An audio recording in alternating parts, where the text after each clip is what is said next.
수많은 사람들이 우리 기독교 성경책은 자유롭게 볼 수 있고 또 읽을 수 있습니다. 성경을 읽으면서 스스로 여러 가지 해석도 하고 또 깨달음을 얻었다고도 합니다. 특별히 어떤 사람은 신의 계시를 풀었다라고 주장도 합니다. 지금 이단들이 주장하고 있는 여러 해석의 학설들은 이미 예수 그리스도의 부활 승천 이후 제자들로부터 시작된 초대교회 때부터 동일한 주장과 이야기들이 난무했습니다. 우리 성경에도 그 이야기가 나옵니다. 사도 바울이 교회들에게 복음을 전도하고 세운 교회들에게 편지를 보내는 것이 신약에 보면 고린도 지역에 있는 교회에다가 편지를 보낸 게 고린도 교회, 고린도서, 또 빌립보서, 로마서. 사도 바울이 복음을 전하거나 또 다른 제자들이 세운 교회에 그 글을 쓴대요. 특별히 사도 바울은 자신이 예수 그리스도를 복음을 전하고 세웠던 교회에 여러 이단 학설들이 들어온 것을 보고 충격을 받고 성경에 보면 이렇게 얘기합니다. 내가 전한 예수님 외에 다른 복음은 절대 없다. 예수님 외에 다른 것을 전하는 자는 교회에서 내쫓으라까지 강경하게 이야기합니다. 특별히 이단들은 성경을 온통 비유로 비틀고 또 멋대로 꽤 맞춰서요, 앞뒤가 딱딱 맞게 가르칩니다. 정통교회의 하나님의 특성, 삼위일체 하나님, 우리가 믿는 삼위일체 하나님, 우리는 삼위일체 하나님을 믿습니다. 성부 하나님, 성자 예수님, 성령의 하나님은 한 분이시고 동일한 보체이시나 새 위격으로 우리에게 나타나신다라고 이야기합니다.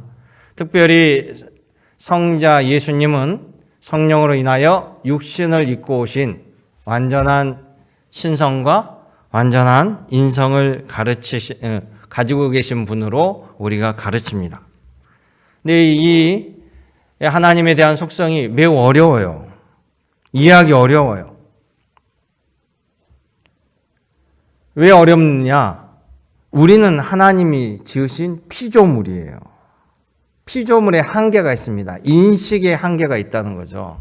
그러다 보니까 우리가 창조주 하나님을 속속들이 완벽하게 이해한다라면 말이 안 되죠. 동급이 되거나 더 윗급이 되면 속속들이 이해가 되지만 그렇지 않습니다. 그게 한계예요. 그래서 그렇게 초반에 젊은 나이에 성경의 모순을 가지고 이것은 모순이다라고 늘 공격해왔던 이어령 교수가 마지막에 딸을 통해서 예수님을 영접하고 하나님의 아들로 거듭나서 그 이후에는 세상 떠나는 날까지 예수님이 하나님이십니다. 예수님이 내 죄를 속하러 오신 구세주이십니다. 부활하신 주님이십니다. 고백하잖아요. 그 이어령 교수가 그렇게 얘기합니다. 성경의 여러 가지 기록들이 이해가 안 돼서 믿음이 더 간다라고 그렇게 얘기했어요. 그 말이 더 어려운가요? 그런데 이단들은 예수님을 신성은 없고 피조물로 봅니다. 예수님을 피조물인데 예수님이 그러니까 그냥 여러분과 똑같은 누구 집 아들로 태어난 거예요. 그랬는데 어떻게 해석하냐면 세례 요한에게 세례를 받을 때 그때 하나님의 영이 그에게 임한 거예요. 잠시. 그래서 예수께서 메시아 활동을 하시는 거예요. 메시아로서. 그랬다가 예수님이 십자가에서 돌아가시기 전에 하나님의 영이 딱 떠나게 되고 인간 예수만 죽고 무덤 속에 묻힌 거예요. 부활하지 않은 거죠. 그들의 주장은. 이렇게 주장을 해요. 그러니까 제2의 제3의 메시아가 나올 수 있는 거예요. 자, 2000년 전에는 유대 땅에 예수님에게 하나님의 영이 임해서 메시아로 쓰시다가 현대에 와서는 지금에 와서서는 1970년도에는 통일교 문 머시기에게 임하여 그를 메시아로 쓰다가 이제는 또 하나님의 영이 그를 버리고 제이메스 정머시기에게 임하여 메시아가 됐다. 이런 논리를 펼칩니다. 여러 개 인문이 볼 때는 누가 저게 속을까 그러잖아요. 그런데 여러분보다 더 똑똑한 서울대 스카이대라고 하는 사람들, 카이스대 줄줄이 거기 다 넘어가 있어 우리나라의 정관계 많은 핵심 사람들이 이단에 많이 빠져 있어요. 여러분들이 정통 진리의 복음 안에 있다는 게 얼마나 감사합니까? 여러분, 우리가 늘 예배할 때 사도신경을 외우죠. 사도신조를. 저만 외워요? 여러분 하시죠? 사도신조는 주문이 아니에요. 우리 신앙의 고백입니다. 나는 하나님을 이렇게 고백합니다. 나는 예수님을 구주라고 고백합니다. 여러분 입으로 매주 하는 거예요. 이 사도신경을 벗어나면 정통이 아닙니다. 다 가짜예요. 정통교회는 사도신조를 고백해요. 개신교, 정통교단 개신교, 그 다음에 캐톨릭, 동방정교회 모두 동일한 신앙 고백을 합니다. 모든 이단들은 사도신경을 배척해요. 저 사도신경을 고백하면 자신들이 메시아가 될 수가 없어요. 보시죠. 사도신경 우리가 늘 고백합니다. 신앙 고백이라고 하는 나는 전능하신 아버지 하나님, 천지의 창조주를 믿습니다. 창조주 하나님, 성부 하나님을 고백합니다. 두 번째, 나는 그 성부 하나님의 유일하신 아들이에요. 더 아들이 있어요? 없어요? 없지요. 유일하신, 그래서 독생자예요. 독생자. 독생자이신 예수 그리스도를 우리의 주님으로 고백하는 거예요. 그러니까 예수님 이후에 메시아라고 자기네가 주장하는 것은 하나님이 언제 양자를 뒀나고요. 다른 양자를. 유일하신 예수님이요. 돌려보세요. 근데 그 예수님이 인간으로 태어난 것이 단지 인간으로 후손이 아니라 성령으로, 성령 하나님으로 잉태되어 사람의 몸, 어머니 동정녀 마리아에게 통해서 출생하였다. 화면을 놔두고요. 이 사도신조가 그냥 나온 게 아니에요. 하도 이단 학생들이 교회를 흔드니까 2000년 동안 수많은 여러 주장들이 나올 거 아니에요. 그때마다 교회들이 예수님의 직계 제자들부터 계속해서 그런 문제에 대해서 논의하고 결정해서 아예 이 사도신조로 확정해서 우리가 함께 신앙을 고백하자. 이 고백을 벗어나면 그것은 정통이 아니다라는 일종의 기준으로 만든 겁니다. 왜 그러냐면요. 제일 처음에는 예수님이 아까 이단이 말한 것처럼 예수님은 그냥 사람으로 태어나서 하나님이 영이 임해서 메시아적 역할을 했을 뿐이다. 이런 주장이 워낙 강했기 때문에 계속해서 제2, 제3, 제4의 메시아라고 주장하는 사람이 나올 수밖에 없고요. 또 하나는 하나님이 어떻게 인간의 육신을 입고 올 수 있느냐. 예수님은 메시아는 영으로 오셨을 뿐이지 우리와 같은 육신을 가지지 않았다라는 거예요. 예수님께서 여러분 우리랑 같은 육신을 가지지 않았다라면 우리의 죄를 대신해서 돌아가셨다라는 그 논리가 깨집니다. 예수님은 그러면 고통받을 이유가 없잖아요. 하나님이 영이시는데 채찍을 맞아도 피가 흘릴 이유가 없지요. 그래서 저 신앙 고백은 철저히 예수님이 육신을 입고 동정녀 마리아로 태어나서 로마 제국의 본디오 빌라도라는 총독 시절에 실제로 고난을 당하시고 십자가에 못 박혀 죽으셔서 장사 지내신 사실을 분명하게 기록하고요. 죽고 끝난 것이 아닙니다. 사흘 만에 부활하셨다는. 그래서 기독교는 부활의 종교예요. 이단들은 예수님의 부활도 믿지 않고 부정합니다. 다시 살아나셨으며 그 다음에요.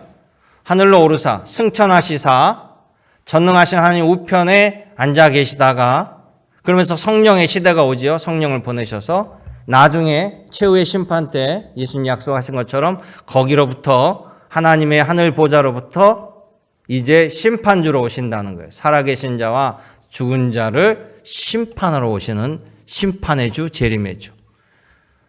또한 삼위일체 성령의 하나님, 나는 성령의 하나님을 믿으며 성령님을 믿으며 거룩한 공교회, 제자들로부터 생겨난 그 교회, 초대교회의 그 기준, 정통교회 그 모임, 했던 결정, 우리의 사도신교나 모든 이런 성도의 교제와 우리가 예수 그리스도를 통해서 죄의 용서받는 것, 몸의 부활과 영원한 삶을 사는 것을 믿습니다. 할렐루야. 이것이 우리의 신앙 고백이고 이게 정통 교리입니다. 인류를 위해서 십자가에서 죽으신 분은 예수님밖에 없어요. 우리의 죄를 위해서 죽으신 분은 예수님밖에 없다고요. 부활하신 분도 예수님 한 분밖에 없어요. 그런데 왜 다른 복음을 사람들이 넘어가냐는 거예요. 특별히 정통교회 다니는 사람들까지도 왜 좋은 자리에 좋은 것을 가지고 있는데도 넘어가냔 말이에요. 왜 사람의 몸으로 태어나 출신지까지 다 아는 초등학교 졸업장밖에 안 되는 사람들을 총회장님, 선생님, 메시아라고 빠지는지 너무나 안타까워요. 여러분 주변에 종교 사기꾼들이 너무 많아요. 한눈 팔다가는 여러분 같이 쓸려갑니다. 여러분 앞길에 수많은 지뢰밭이 있어요. 우리는 매일매일 그것을 통과합니다. 죽을 때까지 그럴 거예요. 예수님만 바라보십시오. 예수님만 바라보면 걱정 없습니다. 베드로가 예수님을 바라볼 때는 물 2도 걸었어요. 근데 그가 세상을 향하여 눈을 돌리자 바로 바다로 빠졌습니다. 요즘에 여러분 아시는지 모르겠는데 넷플릭스라고 하는 방송 채널에서 이 JMS 정명석 교주의 실체를 폭로하는 또 만민교회 이재록 아가야 동산 여러 사람의 이 실체를 폭로하는 프로그램에 굉장한 반응을 일으킵니다. 완도에도 있지요, JMS. 아세요? 전망대 올라가는 곳에 JMS 주 말씀 교회라고 있습니다. 이 교주들이요, 전부 거의 파렴치로 붙잡아서 검찰에 붙들려 가서 조사를 받으면요, 거기서 다 신천지 누구, JMS 누구, 교주들 다 잡혀가면 자기 메시아 아니라고 그 앞에서 다 부인해요. 한심해요. 그런데도 그 사람을 추종합니다. 심지어 JMS 10여 년 전에 붙잡혔을 때 그가 재판에서 나 메시아 아니다라고 했을 때 핵심 세력들 가운데 충격을 받고 자살한 사람이 속출했어요. 그럼에도 그 조직이 와야 되지 않냐고 지금 또 이런 문제를 일으킵니다. 여러분, 예수님은요 정말 당당했어요. 성경에 보면 예수께서 빌라도 총독에 붙잡혀 가십니다. 그곳에서 예수님이 신문을 당합니다. 빌라도 총독이 물어봅니다. 당신이 유대인의 왕이냐? 정확히 물어봐요. 그때 예수님께서 마태복음 27장 11절에 내가 유대인의 왕이다라고 당당하게 얘기합니다. 또 당신이 메시아냐? 내가 메시아다라고 밝힙니다. 나중에 빌라도가 혼란스러워해요. 어떻게? 빌라도가 예수님의 죄가 없다는 걸 알아요. 근데 하도 백성들이 죽이라고 하니까 뭐라고 얘기하냐면 마태복음 27장 23절에 빌라도가 어점이냐? 아니 이 예수가 무슨 악한 일을 하였느냐? 아무 죄도 없다는 거예요. 빌라도 앞에서 당당하게 메시아라고 얘기하고 유대인의 왕이라고 선포했는데 그것 때문에 붙잡혀 왔는데 빌라도는 다른 죄는 없다는 거죠. 예수님은 당당했습니다. 여러분들은 그런 당당한 예수님의 제자로 부름받은 거예요. 여러분이 잘 살려고, 복 받으려고, 구원 받으려고 예수님 믿는 거 아니겠어요? 여러분이 잘못된 길로 들어가서 패가망신하려고 교회 나온 거 아니잖아요. 그런데 잘못된 신앙으로 피눈물을 흘린 사람들을 너무 많이 봅니다. 여러분 사기꾼들이요 작정하고 달려드는데 사기 당하지 않으려면 여러분들이 조심해야 돼요.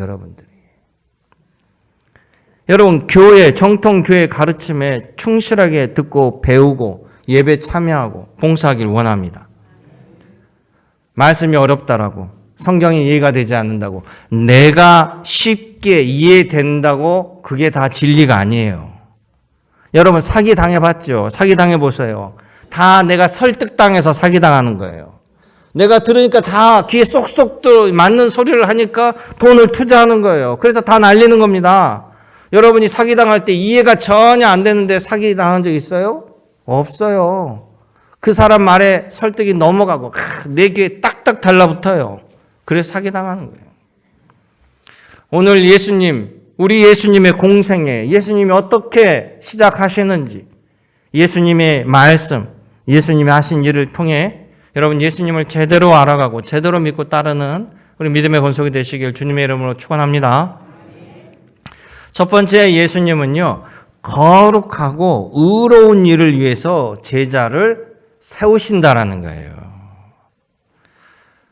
예수님은 그 일을 위해서 사람을 부릅니다. 우리 하나님도요, 구약에 보면 하나님의 일을 위하여 사람을 세우죠. 아브라함도 부르고 모세도 세우고 또 기드온도 부르고 사사도 세운다는 거예요. 마찬가지로 예수님은 이 가버나움이라는 동네에 가셔서 고기를 잡고 있는 어부 4명을 제자로 먼저 부릅니다. 그 이름은 베드로 동생 안드로, 그리고 야고보와 야고보 형제 요한입니다. 누가복음 5장에 보면 좀 자세하게 기록되어 있는데요. 이 갈릴리 호수에서 이 배 2척이, 저기 지도에 보면 예수님의 동네는 나사렛이라는 동네고요. 그 위에 보면 가나라고 혼인잔치 동네 보이시죠? 자, 거기서 오른편으로 가면 갈릴리 호수가 나옵니다. 이 갈릴리 호수에 신약에서 많은 예수님의 기적의 사건을 베풀어요. 저기 보면 갈릴리 호수라고도 하고 게네사렛 호수라고도 하고 디베랴 바다라고 하잖아요. 다 이 호수 주변에 있는 동네들의 이름을 따서 한 겁니다. 거기 보면 막달라라는 동네, 막달라 마리아가 거기 출신이고요. 그 위에 가버나움이라는 동네, 오늘 성경의 배경, 그리고 저 베세다라고 나오죠. 베세다는 오병이어의 기적을 일으킨 장소입니다. 베세다에서 쭉 내려가면 적어져 있지 않지만 거기가 거라사라는 동네고요. 쭉 아래로 내려면 가다라라고 하는 그 지역 쭉 아래가 데가볼리라는 지역이에요. 오늘 성경에 다 나온 지명인데요. 자, 이 가버나움이라는 동네에서 이 가버나움에 베드로의 집이 있었어요. 베드로가 사는 동네였거든요. 그러니까 그곳에서 이 베드로, 안드레, 야고보, 요한이 고기를 잡습니다. 둘이 각각 배 2척으로. 근데 그날따라 다 헛탕을 치고 온 거예요. 고기를 못 잡고 헛탕을 쳐서 그물을 정리하고 있는데 예수께서 오신 거예요. 예수님께서 오셔서 베드로의 배 위에 올라타시고 베드로와 안드로와 또 요한 이들에게 말씀을 가르쳐요. 하나님의 나라의 복음을 전하겠죠. 그리고는 말씀을 한참 가르치신 다음에 베드로에게 자, 깊은 데로 가서 다시 고기를 잡아봐라 이렇게 얘기해요. 베드로가 자기가 전문가잖아요. 거기 있는 4명이 다 전문 어부들 아닙니까? 이미 갔다 와서 하루 종일 밤새 헛탕을 쳤단 말이에요. 근데 깊은 데 가서 고기를 잡아라. 예수 분명히 자기네들이 다 훑은데요. 그런데 베드로가 뭐라고 하냐면 누가복음 5장 5절에 보면 선생님, 이제 그때는 메시아인 걸 아직 모르니까 선생님, 우리들이 밤이 새도록 수고하여 일을 했으나 잡은 것이 전혀 없습니다. 그러나 예수님의 말씀의 가르침을 내가 받고 보니 오늘 주님의 말씀에 내가 순종하여 내가 그물을 가서 던지겠습니다. 그리고 그물을 던졌더니 고기가 너무 많은 거야. 그래서 야고보 배를 불러다가 2배가 같이 그물을 끌어올리는데 이 2배가 물에 잠길 정도로 고기가 잡히는 거예요. 그걸 보자마자 베드로가 예수님을 두려워하면서 떱니다. 주여, 나는 죄인으로서이니 나에게 떠나소서. 순간 두려움을 느끼면서 신적 존재임을 깨닫게 되는 거죠. 그때 예수님이 이렇게 말합니다. 베드로에게 무서워하지 말라.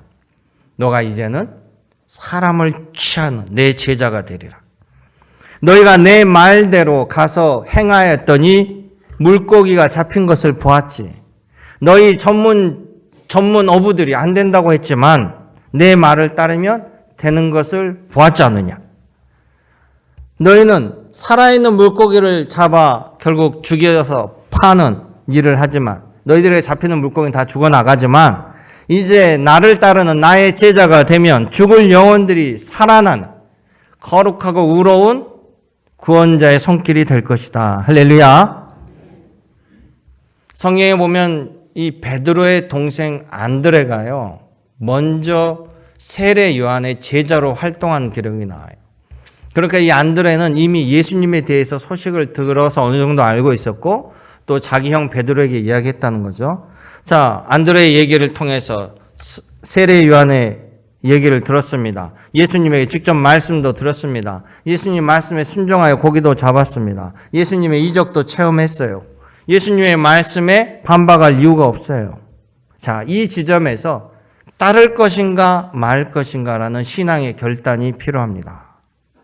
이때 예수님의 부르심에 이 4명은 어떻게 했습니까? 아멘 하면서 예수님의 제자가 되었다라는 거예요. 그래서 여러분, 신앙은 결단이에요. 이들은 세상적인 거, 예수님의 말씀을 듣고 예수님의 부르심에 기꺼이 세상의 모든 것을 내려놓고 예수님을 따랐습니다. 사랑하는 성도 여러분, 예수님도 여러분들을 제자로 부르셨습니다. 여러분들 제자로 부르셨으니 예수님의 제자가 된 것이 거룩하고 얼마나 의롭고 감사합니까? 아니, 교주들이 부르면 결국 앵벌이만 시키는 것밖에 더 있어요.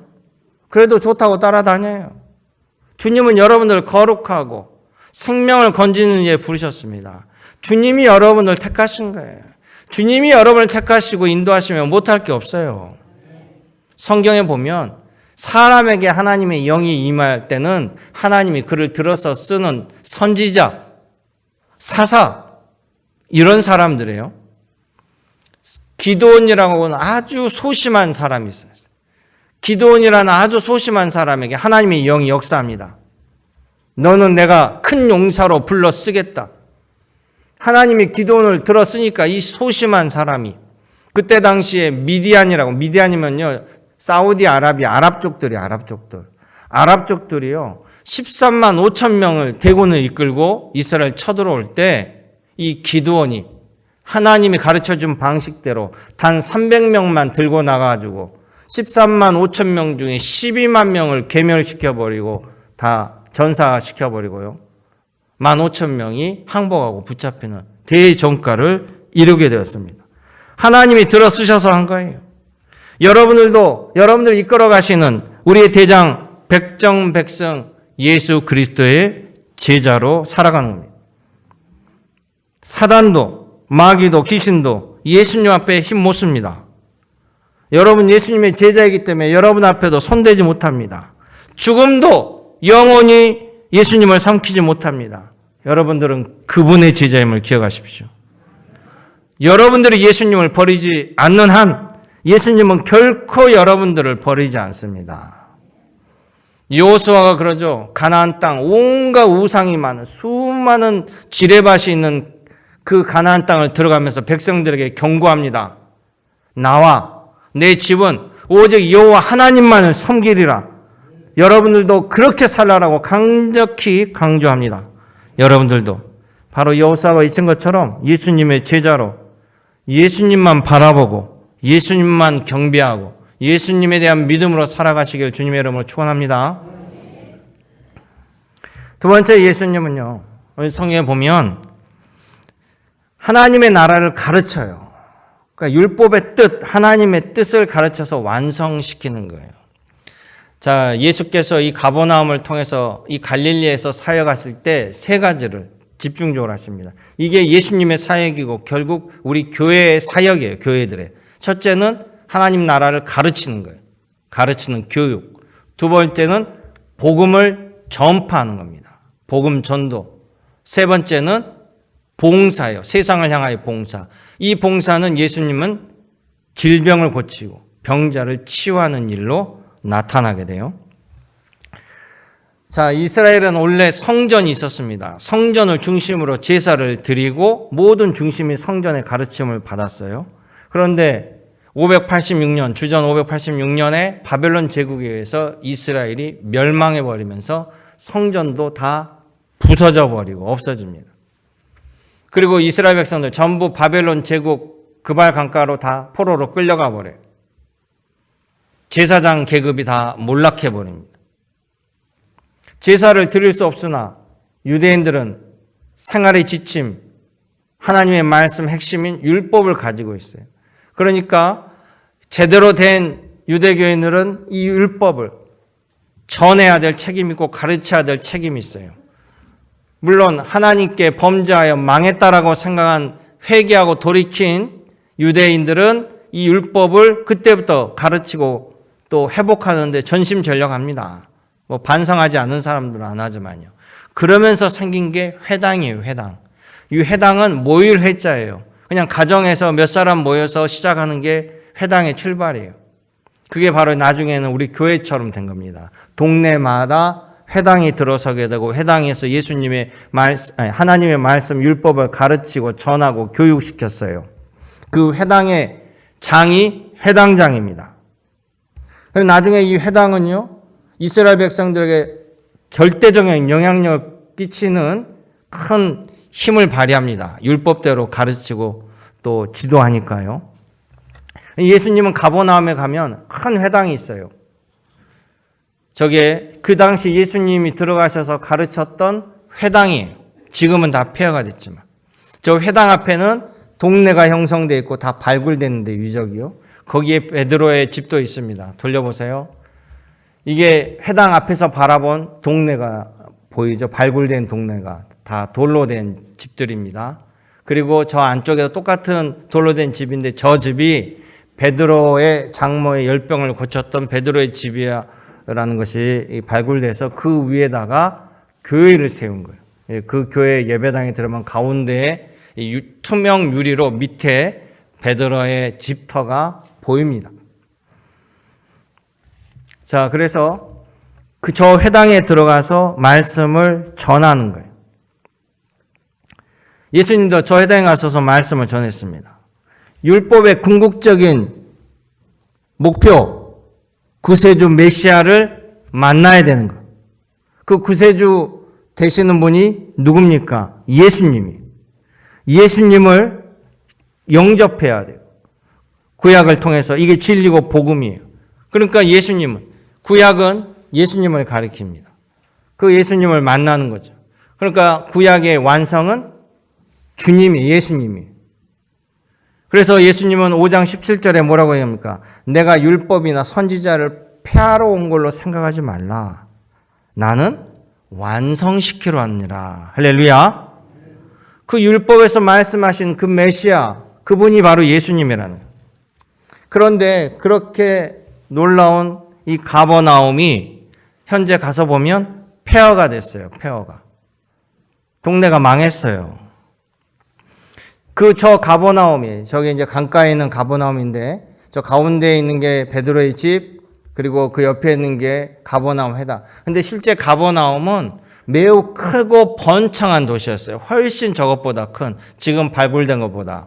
왜 그러냐면 거기에 세관이 있었어요. 세관이 있을 정도로 큰 도시였어요. 세관이 있고 그 세관에 누가 있었냐면 마태가 세관원이었어요. 그래서 저 가버나움에서는 베드로, 야고보, 안드레, 요한뿐만 아니라 세리 마태까지 예수님의 제자로 부름을 받아요. 그런데 저 가버나움에서는 예수님이 정말 많은 기적을 베푸셨습니다. 저 가버나움에서 베드로의 장모의 열병을 고쳐주죠. 저기 회당에 가서 말씀을 전하고 회당장이 딸의 중병을 고쳐줍니다. 그리고 저곳에 백부장의 하인이 고침을 받은 것이고, 들곳에 실려온 중풍병자가, 친구에 의해서 실려온 중풍병자가 고침받은 것도 저기고요. 왕의 신하를 고쳐주는 것도 바로 저곳입니다. 예수님의 많은 가르침, 많은 이적을 보여준 곳이 바로 가버나움이에요. 그런데 왜 가버나움이 지금 저렇게 다 폐허가 됐을까? 주님의 이적과 가르침을 받았는데도 예수님을 전혀 믿지 않고 배척한 도시예요. 오죽했으면 성경에 이미 예수님께서 이런 예언을 해 놓으셔요. 마태복음 11장 23절에 보면 예수님께서 저 가버나움에 대해서 이렇게 얘기합니다. 그렇게 많은 공을 들이고 그렇게 많은 이적과 가르침을 줬는데 배척하는 가버나움아, 너가 하늘 끝까지 높아지겠느냐? 음부로 떨어지리라. 내가 행한 모든 이 권능들을 소돔성에서 했더라면 그 성이 오늘까지 남아있으리라. 내가 너희에게 이르노니 심판날에 소돔 땅이 너보다 견디기 쉬우리라 하시니라. 아멘. 가버나움 사람들 향하여 하신 말씀 그대로 가버나움 도시가 없어진 거예요. 여러분, 교회는 예수님의 몸이라고 합니다. 또 구체적으로 교회의 머리는 예수님이라고 해요. 여러분들은요, 예수님의 수족이 되는 거죠. 사람은 머리로 사는 거예요. 머리의 명령으로 수족이 움직이는 거 아니에요? 그러니까 우리는 주님으로 사는 거예요. 주님이 내 머리가 되시는 거예요. 주님이 머리 되셔서 나를 부르시는 거예요. 여러분들이 그래서 예수님의 제자입니다. 예수님의 가르침 그대로. 그래서 주님의 몸된 교회의 주 기능이 뭡니까? 교육이에요, 교육. 그리고 복음 전도입니다. 그리고 봉사예요. 교육하시는 예수님. 복음을, 예수님을 믿는 그 교훈을 따라서 여러분 가버나움처럼 되지 않고 천국 시민으로 복 있는 시민으로 살아가시기를 주님의 이름으로 축복합니다. 마지막 세 번째, 예수님은요, 복음을 전파하셔요. 그리고 복음을 전파하라고 제자를 세우셨어요.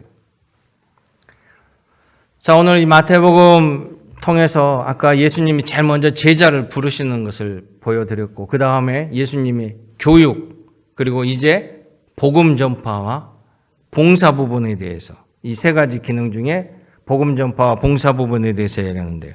마태복음 4장 23절을 우리 같이 한번 읽어보죠. 마태복음 4장 23절 시작. 예수께서 온 갈릴리에 두루 다니사 그들의 회당에서 가르치시며 천국 복음을 전파하시며 백성 중에 모든 병과 모든 약한 것을 고치시니. 아멘. 자, 이것을 교회가 그대로 이어받는 거예요. 교육은 하나님의 말씀을 배우고 가르치고 연구하는 겁니다. 하나님의 말씀이 곧 하나님의 뜻이고 하나님의 계획이고 하나님의 마스터 플랜이고 하나님이 전하고자 하는 주님의 뜻이에요. 그러니까 이 말씀을 잘 배우고 잘 기억해야 됩니다. 정통 교회를 다니는 여러분들은 자기 교회 담임 목사님의 가르침을 잘 배우면 되는 거예요. 더 깊이 혼자 연구하지 말고 딴 데 가서 공부한다고 하지 말고요. 제대로 전문적으로 성경을 공부해야겠다 하면 우리 교단 신학교에 들어가세요. 거기 가셔서 제대로 배워야 돼요. 선무당이 사람 잡는데요. 여러분 가운데 성경이 궁금하면 인터넷을 쫙 칩니다. 인터넷에 쳐서 찾아보죠. 궁금하면. 근데 여러분 그 인터넷에 떠있는 수많은 글들이요. 예전에는 목사님들이 설교문도 올리고 또 은혜 받은 우리 정통교회 장로님 권사님들이 글도 띄우고 그랬어요. 근데 요즘에는요.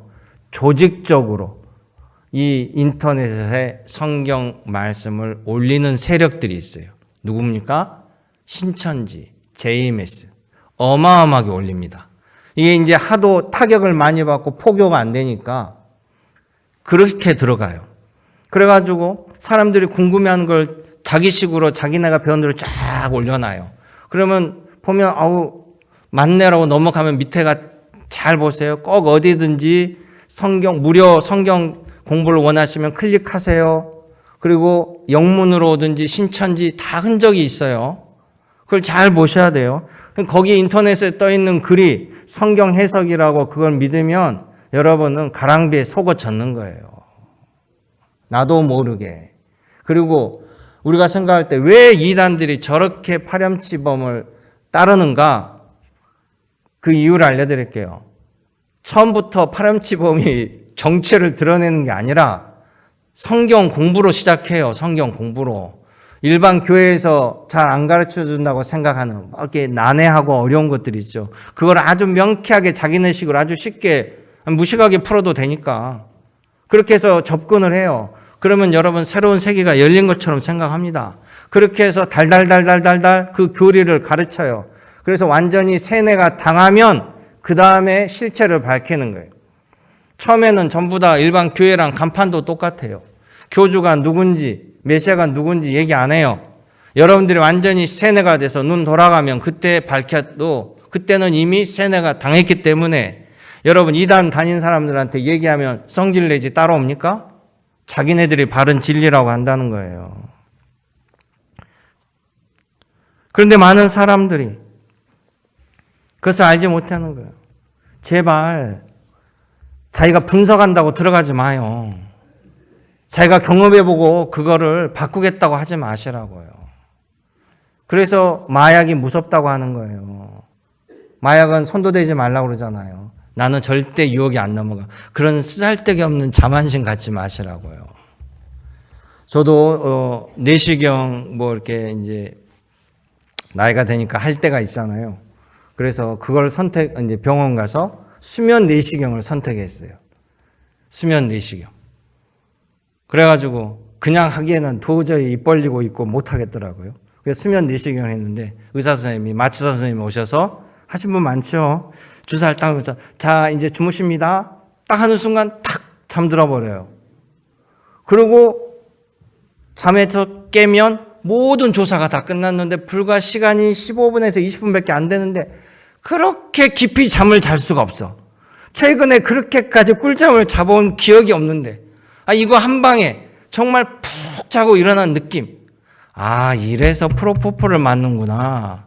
이래서 연예인들이 오죽 많이 바쁘고 잠을 못 자니까 이거 한 방이면 해결되는 걸 아는구나. 이렇게 해서 빠져드는 거예요. 응? 그래서 만약에 내가 불면이 걸리면 정말 내가 아는 교인 의사가 있으면 나 이거 한 방만 놔줘. 넘어가겠어요? 안 넘어가겠어요? 그렇게 해서 넘어가는 거예요. 그렇게 해서 중독으로 가는 겁니다. 마찬가지예요. 여러분 잘못된 교리와 이단이 들어오면요. 내 머리가 망가지기 때문에 이들이 잘못된 걸 알아도 인지 부조화가 걸려. 인지 부조화에. 왜?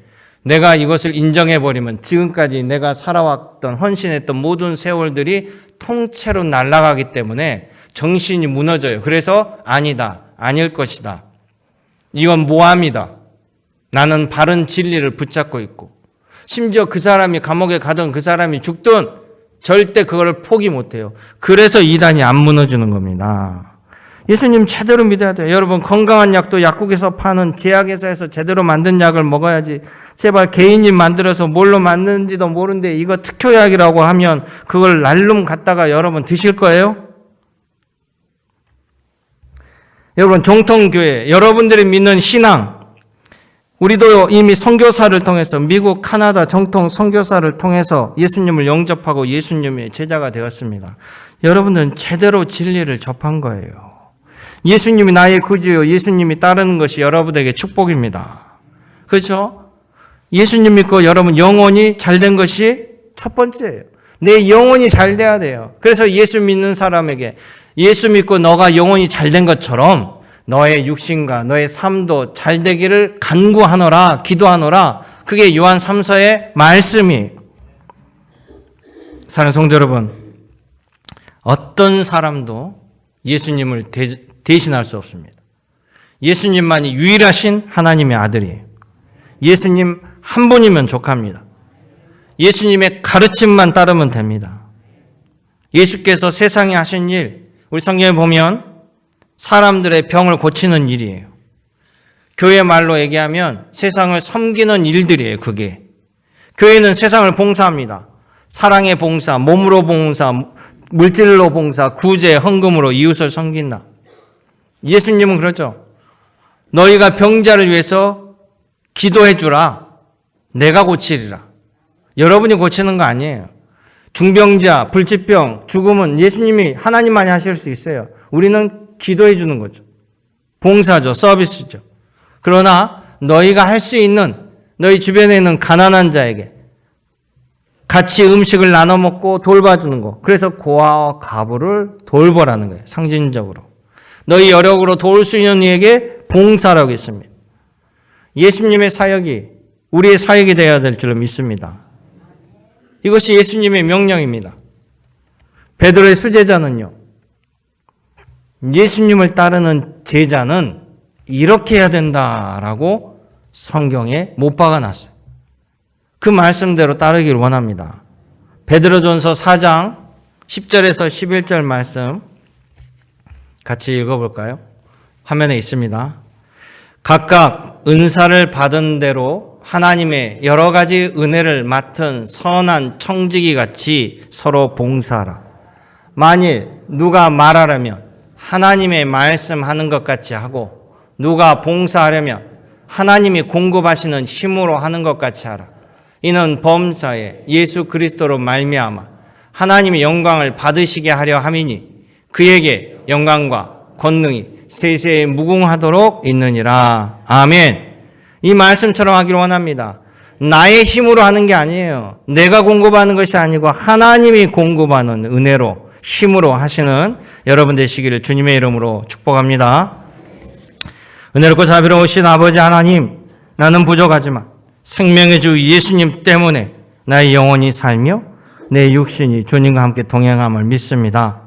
흔들리지 않는 믿음으로 나아갈 수 있도록 붙잡아 주시옵소서. 예수님의 이름으로 기도드립니다. 아멘.